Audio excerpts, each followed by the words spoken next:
Demikianlah diselesaikan langit dan bumi dan segala isinya. Ketika Allah pada hari ketujuh telah menyelesaikan pekerjaan yang dibuatnya itu, berhentilah ia pada hari ketujuh dari segala pekerjaan yang telah dibuatnya itu. Lalu Allah memberkati hari ketujuh itu dan menguduskannya, karena pada hari itulah ia berhenti dari segala pekerjaan penciptaan yang telah dibuatnya itu. Kejadian 2 ayat 1-3. Beberapa di antara kita mungkin bertanya, mengapa hari Sabat masih penting dan relevan hari ini?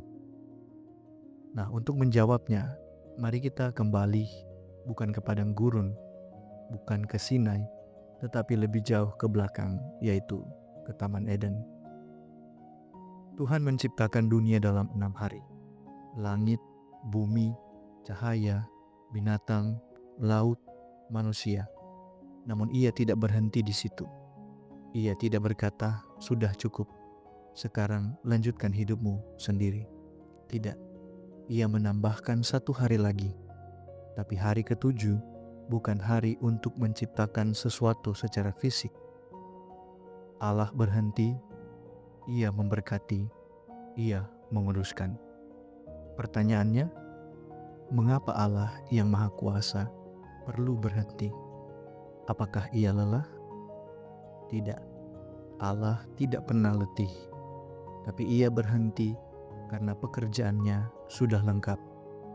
Dan dalam perhentian itu, ia menciptakan sesuatu yang tak kasat mata, yaitu waktu yang kudus. Mari kita renungkan bagian ini secara lebih dalam. Dalam bahasa Ibrani, Kejadian pasal 2 ayat 3 menggunakan kata kerja kadash, artinya menguduskan, memisahkan, mengkhususkan untuk tujuan ilahi. Dan ini menarik, karena ini adalah pertama kalinya dalam seluruh Alkitab kata kudus dipakai. Bukan tanah, bukan benda, bukan manusia, tapi hari, waktu. Ini menyampaikan pesan yang kuat. Allah tidak hanya menciptakan ruang, ia menciptakan waktu, dan waktu itu bisa kudus. Sabat adalah waktu kudus yang Tuhan tetapkan, bukan karena waktu itu sendiri istimewa, tetapi karena Allah hadir secara khusus di dalamnya. Saya ingin membagikan sebuah cerita tentang seorang ayah yang selalu pulang tepat waktu. Setiap hari anaknya melihat jam tangan di pergelangan ayahnya. Suatu kali si anak bertanya, "Ayah, kenapa ayah selalu lihat jam sebelum pulang?" Sang ayah tersenyum dan berkata, "Jam ini bukan cuma penunjuk waktu, ini pengingat. Begitu aku lihat jarum menunjukkan pukul 5, aku tahu waktuku bukan lagi untuk pekerjaan, tapi untuk kamu, untuk rumah, untuk hal-hal yang paling penting." Nah, teman-teman sekalian, Sabat adalah jam tangan Allah. Setiap 7 hari, ia menunjukkan jarumnya dan berkata, "Ini waktuku untuk bersamamu. Aku ingin engkau berhenti, duduk, bernafas. Ingat siapa aku dan siapa kamu." Dunia modern kita terus bergerak, tak pernah berhenti. Selalu ada notifikasi, deadline, target. Istirahat bukan prioritas, melainkan kemewahan. Namun dalam hiruk pikuk inilah Sabat menjadi semakin penting. Karena Sabat bukan sekedar hari libur. Sabat adalah ritme ilahi, nada yang menyeimbangkan simfoni hidup kita. Sabat bukan hanya untuk tubuh, tapi untuk jiwa.